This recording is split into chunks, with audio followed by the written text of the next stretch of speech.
Man, peace everybody. Welcome back to All Viral Access Media, man. Let me tell y'all something right now. I haven't used Tariq Nasheed video in a minute, but I had to do it tonight. Listen, let me tell y'all something.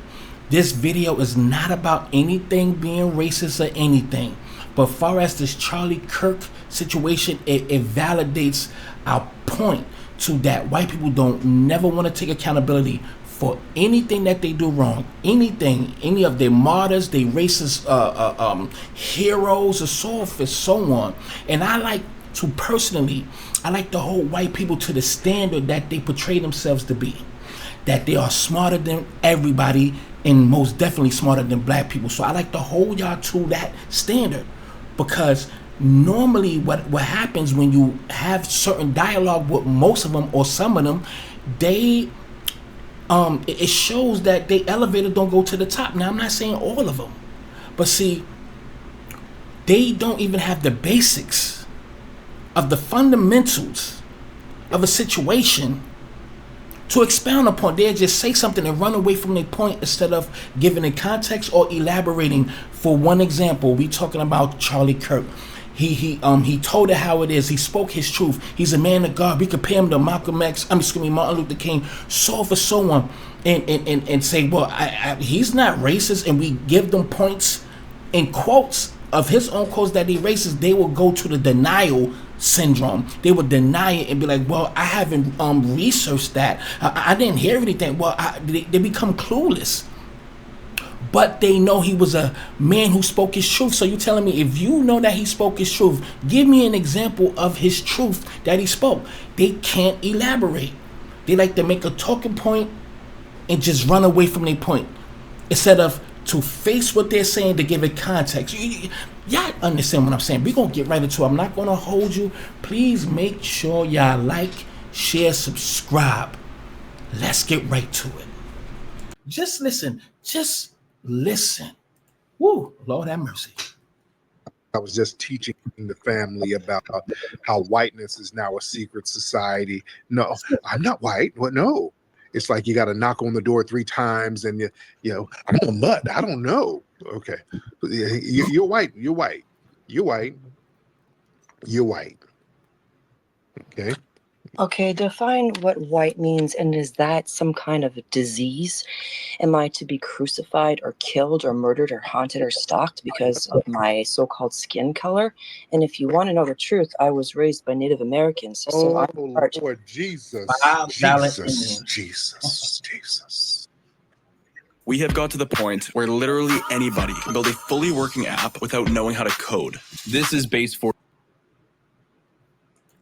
the $5 Indian card that they love to motherfucking use. Oh God. No, seriously, because it's a very difficult topic to be having.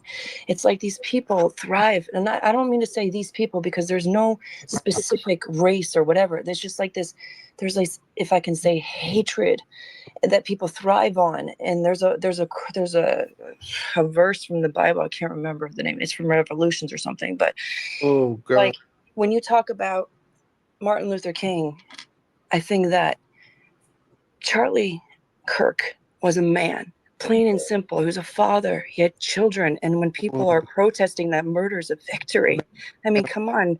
Don't matter if you're black or white. That's wrong. Are you trying to compare Charlie Kirk to Martin Luther King? Of course not, dude. Listen, Martin Luther King was Martin Luther King. You can't compare people with people. Everyone is different. I'm saying that Charlie Kirk was a man of God, and he preached about people coming together. No, he didn't. What? Listen. He had his own opinions. Okay, maybe not everyone agreed with him, but the point of the matter is, if you're preaching murder is okay, that is wrong, dude. That's what he preached. No, that's not true. And it's so funny that now that he's gone, people twist it. Are these people on crack? Yes. Are these people on crack, family? Why are they sitting up here just lying to our faces about Charlie Kirk like this? Are these people insane? Have they lost their minds? Yes. The man's videos are still up. We can hear them. We heard him. This man justified the deaths of every black person at the hand of a white person. This man justified and mocked the deaths of black people all the time. That was his platform, ma'am. What are you talking about? No, and by the way, it's Miss. Thank you. Appreciate that. No, what I'm saying is, okay, maybe he was, maybe he wasn't. The point of the fact, the point of the matter is that he was just a man. How can people stand behind his murder as a source of conviction on how to represent ourselves? Because that's what he did for a living, ma'am. That's what he did. That man relished in the murders of black people and justified it. That was his platform. So are we agreeing that murder is a sense of victory? What? Martin Luther King was murdered for speaking his truth, whether or not you agreed or disagreed. And of course, everyone agreed with Martin Luther King. What I'm saying is that Charlie Kirk was a man and he was assassinated. He was murdered. That's not right, dude. You can't defend murder. Assassinated, he was shot. Mm-hmm. He's dead. End of story. He was nobody of no real significance. He was a white supremacist suspect podcaster. He didn't get assassinated. He was a man of God. No, what God? Okay, what God? What God you talking about? God of peace. Okay, God of bringing people together. God of What about Jesus, Jehovah, Yahweh? You know what I mean? They speak so vague, and I'm not going to say all of them. When I mean they, I mean some, or maybe most, not all. But they so in denial, like to say things and run from their own point because they don't want to elaborate. Because elaborating basically shows exactly our point. Conditional forgiveness. God of what God said one's mind. Belittling people based on race. Can you repeat what you said? I don't know. What God sits up belittling people based on race and justifying the murders of people on race? No, that's not true. That's not true. Okay, no. Y'all not gonna lie about this man's legacy. Charlie Kirk's platform was justifying all the murders of black people at the hands of white people. Name one white person he said was wrong for killing a black person. One. Go. Vicky, that's a question for you. Go. My mic was mute. And now go. He didn't get a chance. He's only 31, and you guys took him out. Oh, God. Whoa. You guys, but still, what they do is never answer the goddamn question. I'm sorry, but let's continue. Whoa. You guys? What? You guys? What you mean, hold you up, guys? Hold up. Hold up. You guys, the point is he was murdered. Are you agreeing that murder is a way of justification? No, you didn't say you guys. Your community took him out, ma'am.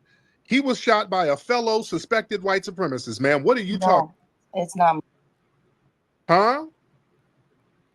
What do you mean we took him out? He got shot from the call was coming from in the house. He got shot by one. Stop muting my mic.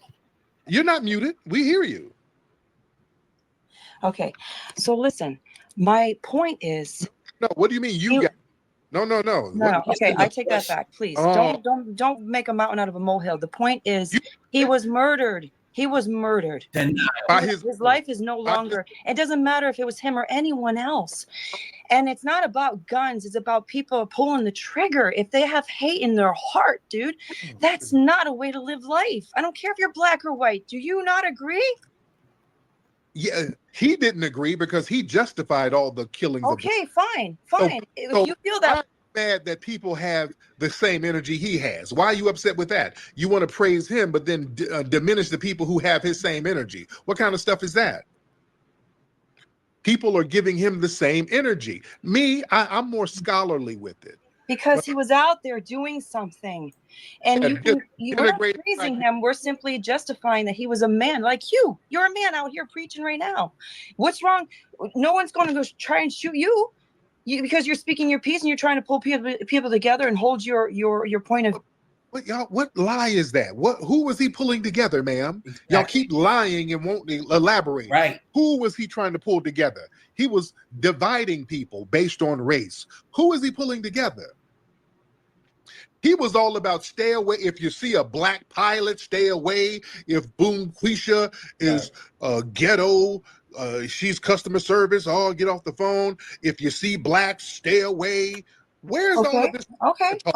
Okay. So you got people out here calling people racist, Nazis, dude. No. Where is the together talk? It was always Sad. They always move the goalposts. They never, ever take accountability. Not near one. Not show me one. Show me one, and I'll be your friend forever. And if you don't, good, because I don't want to be yours either. Stay away from the blacks. So where's this together talk, ma'am?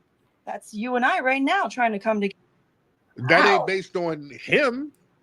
That's not based on anything that he tried to do. And we're not together. I'm opposing all of your rhetoric because you're saying stuff that don't make no sense. It's not rhetoric. You're avoiding the question. Do you think that murder is victory? I didn't say that at all. Where did you get that from, ma'am? That's a moot question. Because you're jumping on me because I'm trying to express myself. And you're jumping on me because I guess you believe I'm white. I don't know what that even means, dude. Lord, ma'am, let's stop with this denial of whiteness. You're not some leprechaun or some shit from them. You're a white woman. It's okay. You're damn right. It's okay. People should not be judged by the color of their skin. We're talking about a man who was murdered. Murder is not a victory, dude. Nobody said. I didn't say that. You keep saying that because he was saying some kind of rhetoric shit that he deserves to be murdered. That's what you're saying. And you're trying to get me to justify that he didn't defend black people. Yes, ma'am. You're acting like a white supremacist. White supremacists just I didn't say anything remotely close to that, ma'am. Why are you practicing white supremacy? You're funny. Dude, what is white supremacy? Okay, hold on. Torin, are you in here, brother? Yes, sir. I'm here. How you doing? I'm good, brother. Do you have anything for this? It's wearing me out, to be honest. I don't have a lot, but I'm gonna say this. White people like this have this thing they love to do. Whenever they get caught out, judging me as white. My skin is mulatto. Why do you keep calling me white? I'm not because the way I think? Sister, Was Martin Luther King white because of the way he thought? Before we start, I'm not Tariq, so I'm gonna talk and you're gonna listen. That's the first thing, all right? So listen. This man right here goes nuts on her. People like this, what they do is whenever something happens to somebody who's a white person, they automatically try to lionize them and they try to show you out the best qualities they had, but this individual had no quality. You guys are justifying that he's murdered and he's white, but no. I need you to be quiet. I'm talking about a man. It doesn't matter the color of his skin. I'm going to need you to be quiet because I'm not. This is the last time I'm going to tell you this. So what happens is they try to give this person characteristics that they never showed in life. And here's the real thing about this. A lot of people like this who are white supremacists, they are really invested in the idea. You are classifying me as white supremacist. Stop it now. Tariq. So this is what happens is they are really invested in the idea that black people are automatically supposed to show pity to them and basically mourn their deaths. Mm-hmm. When they have never showed any sort of compassion in their own lives. And this particular individual was very adamant about saying that empathy was something that he thought was made up and useless. So he's getting the same empathy that he showed in life. That's right. And whatever he's dealing with on the other side is what he's dealing with, and he got what he got. Now, I want to move on to saying you're happy he's dead and that you're justifying murder. Lady, I don't care. I don't care what you think, to be frank. But anyway, Tariq, well, you're calling me a white supremacist. I'm calling you a murder lover. You can call me what you want. I do not care. You think that murder is the way to behave as a human being? I do not. Thank you, Brother Torin. Stop classifying me as a white supremacist because I'm trying to stand up for a man who's dead, who can no longer defend his honor. No, not. And it was. What was his honor? Together. Even if you didn't agree with him, all he was a man. He was a father. And if you think that murdering somebody for having their voice is the right thing to do, well, then you are the one who's rhetoric. And stop classifying me white supremacist because I don't know what the hell that means. And y'all are based on that shit. Average. Hello, sir. I hope you're doing well as always. I'm good. We got Victoria here, brother. I'm hearing this, and first of all, she came in playing the victim card, being a victim. No, I'm trying. You did. Excuse me. You're all teaming up I on let me. you talk. Murder you let me talk. Victory. I let you talk. You let me talk. You be quiet, okay? This ain't your house, all right? And I ain't your employee. Be quiet. Be quiet. Speak. Have emotional intelligence, okay? You don't give me permission to speak. I speak when I want. This is why I stay away from white women. Go ahead. You can't trust them. You can't. I'm the victim. See? Oh my God, Tariq, they're ganging up on me. Look at him. You support murder. That's exactly. See how this wound is open right now, right? So now they can hear a little bit. They can hear. Shut up. They can hear a little bit, right? Because their wound is open. So now everything. You're being disrespectful by talking what I'm talking, man. And I'm sure your parents taught you much better than that. You see, you're practicing white supremacy by thinking you should be the focus. And you see how they feel like they can just talk and take over a room. There's over 2,000 people inside that room. A foundational Black American space on Twitter. You come into their space thinking that you can use your so-called white superiority to actually take over the conversation when the conversation was already happening before you came there. So you feel like your white presence demands you to be the focal point in the conversation, and you can't take over the conversation and over talk people and interrupt because you're white. Get them, homie. When somebody's trying to speak their part, you can't listen. How the hell can you learn when your mouth is open when I'm talking? You can't learn nothing. Now, if you want to sit here and have a real conversation, then you have to be quiet. It's a dialogue, not a monologue. But you want to talk to Black people and talk at Black. Shut up. Shut up. You want to talk. You want to talk at Black people and tell them your feelings, but don't want to hear what Black people have to say. You see it? You hear this? You don't want to hear what Black people have to say, and you want to just tell us what you think. You want to tell us what you think and don't want to listen. This is the problem with your community. Get off your high horse and so right now, see what I mean? You see what I mean? You're doing it right now. You want to be the center. You're not the center in here. This is a Black space, okay? You're not the most important. Space, and Charlie Kirk, I don't care what all lives matter, you kumbaya bullshit you want to speak right now. You tried to compare Charlie Kirk to Martin Luther King. And Martin Luther King was about equality. Charlie Kirk was about white supremacy. He literally said that Black politicians, when they have a position, they took it from a white person. He just automatically just assumed that. He didn't care about their. No, he didn't say that. You can look it up. That is a fact. That is a fact. He was a white supremacist, okay? And he also even challenged the very word called empathy. He said it's not real. That's what he said. On top of that, the man also called for public executions, and he said that children as young as 12 should be able to see public execution. So we have a person who focuses on black crime. We have a see what I mean? You can't listen. You can only talk. This is why you'll never learn. You'll never grow. White supremacists don't like to hear Black people talk, and you're being just like them by talking when I'm talking. Then shut up and improve. Shut up and prove that you can listen. Shut up and prove that you can listen. I don't have to respect people who don't respect me. I don't owe you shit, okay? You don't owe me shit. So I don't. I don't owe you shit. So I don't got to respect you at all. I don't got to respect you at all. I don't prioritize you. I don't prioritize you. I think I have to overtalk people who are overtalking me. I have to overtalk them because I'm gonna be heard. Okay? I don't gotta be behind you. Please mute this cake, bitch, please, because this is too much. It's hilarious though how they want to. I'm going to make my point when you be quiet, of course. You have to overtalk it because you're afraid of the truth, which is that a white supremacist who called for public executions and challenged the word of empathy got wiped out by his own while uttering Black on Black crime. The very words out of his mouth was focusing on Black people and their crime. And a white criminal shot him right through his vocal box as he was denigrating and slandering Black Americans. Thank you. Good night. Okay, bitch. Thank you, Brother Average. I deserve to be called a bitch? What kind of respect is that? This guy is totally a racist. A racist because he called you a bitch. He's the racist and not Charlie Kirk. No. Charlie Kirk was just a man. If you want to label him a racist. No. Charlie Kirk was just a man. They never take accountability. And they never even, when they say he's a man, he's not racist, he spoke his truth, but they never give no examples of the things that he said for him not to be labeled a racist. They just say things with no research. And this is why I say y'all can't be that slow.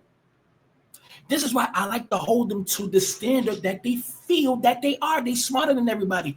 But when you have dialogue with them, they literally show you they don't even have the basic fundamentals, the basic information to challenge people on certain talking points.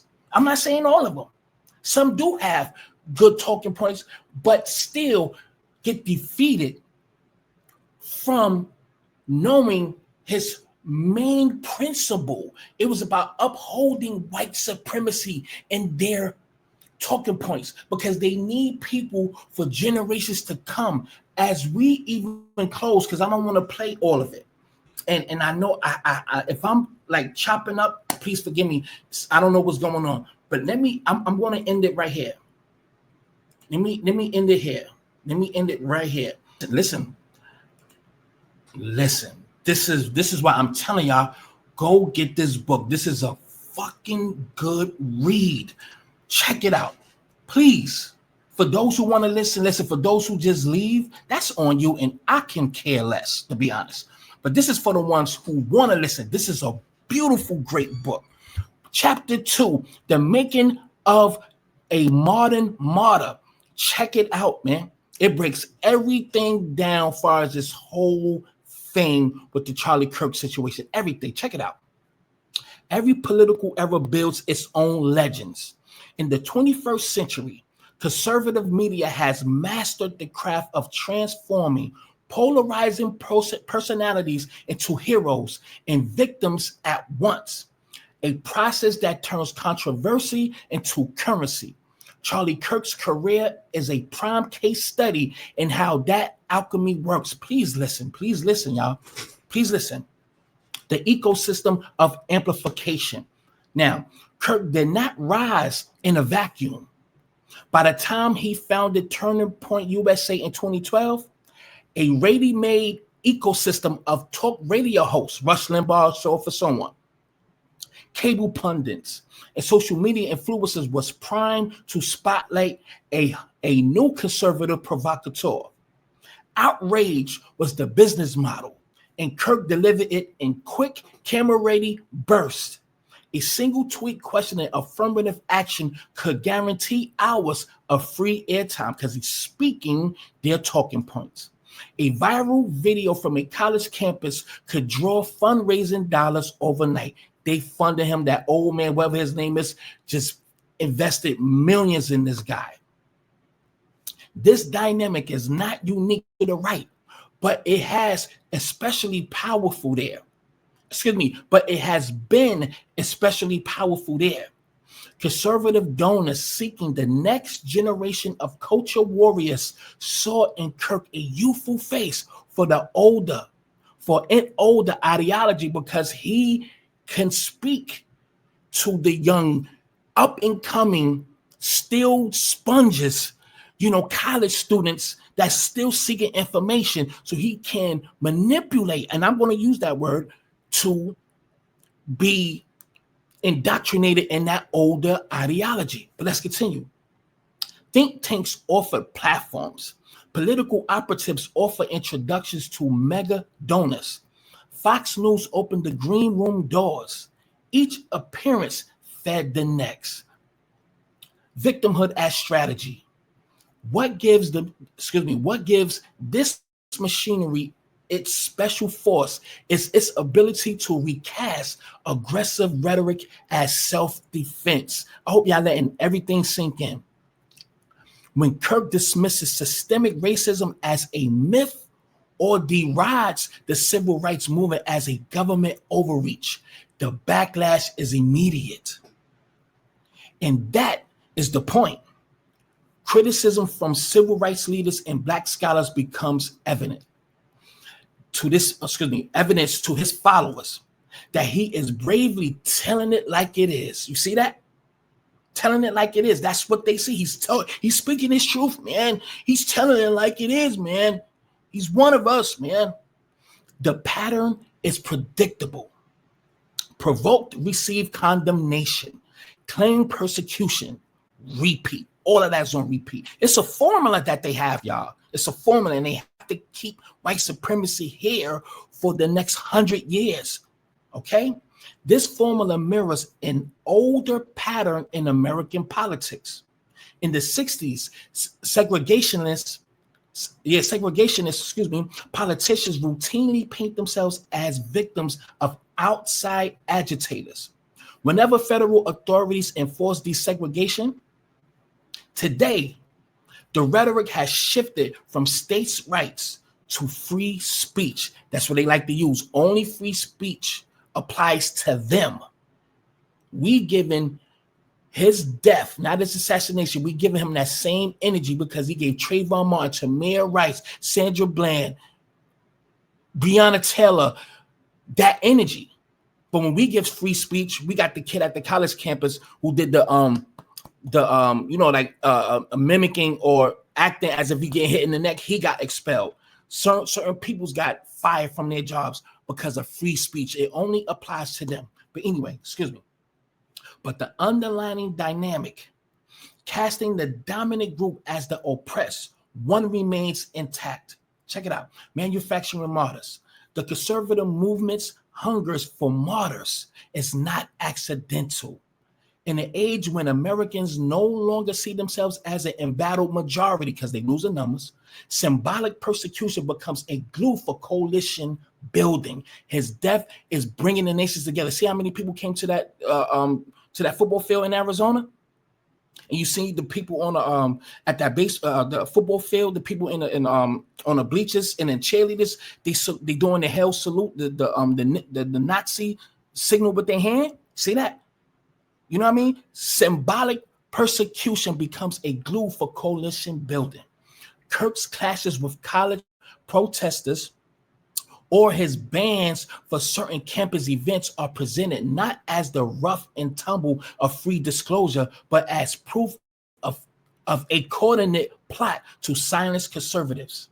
His career thrives on those moments. Yet there is the irony at work. The same movement that rushes to proclaim Kirk a free speech hero is quick to condemn athletes who kneel in silent protest or to ban books that challenge racial hierarchies. The principle is not speech itself, but it's the protection of a particular world view. And I'm going to close. Matter of fact, I'm going to read this whole thing because it's done right here. We're going to end with his own quotes. All right? Now, a familiar refrain to Black observers. This is an old song, the language of law and order that Kirk sometimes echoes was once deployed against Martin Luther King Jr. and the Freedom Riders. The charge of outside agitation, the insistence that racism is a relic of the past, the portrayal of white conservatives as the real victims. All are inherited notes in a well-worn score. By elevating Kirk as a symbol of resistance to wokeness, conservative media reenacts a cycle that stretches back to the backlash against Reconstruction. Resist change, claim persecution, and rewrite the narrative so that power looks courage. Here it is, the last part. Toward a deeper reckoning, as I close. Understanding how Charlie Kirk became a martyr in some circles is not merely a study of one man's career. It is a window into American politics, rewards denial, and punishes truth-telling. It shows how a country that once vilified Dr. King can now quote him selectively while championing those who scorn the very laws he helped win. Man, this book is beautiful. And I need y'all to go really get this book. The chapters that follow will probe the contradiction further, examining Kirk's own words about Dr. Martin Luther King Jr., the Civil Rights Act, and the myth of black-on-black crime, and placing them alongside the hard data that exposes America's selective memory. Here's his quotes as I end. Quote, if I see a Black pilot, I'm going to be like, boy, I hope he's qualified. The Charlie Kirk Show, the 23rd of January of 2024. Quote, if I'm dealing with somebody in customer service who's a moronic Black woman, I wonder if she's there because of her excellence, or is she there because of affirmative action? The Charlie Kirk Show, January 3rd of 2024. Lastly, MLK was awful, Kirk said. He's not a good person. He said one good thing he actually didn't believe. Charlie Kirk, December of 2023 at America's Fest Convention Center in front of students and teachers. Please make sure y'all go get this book, The Manufactured Martyr. Listen, I supported it. A couple people supported it. Make sure y'all support this book. I will leave the link inside of the description box. Y'all make sure y'all go check that out. I'm telling you, the read is good, y'all. The read is good. I'm telling y'all, the read is good. Make sure y'all check it out. I'm going to leave it right there. The book said enough. Make sure y'all like, share, and subscribe to the platform. Peace.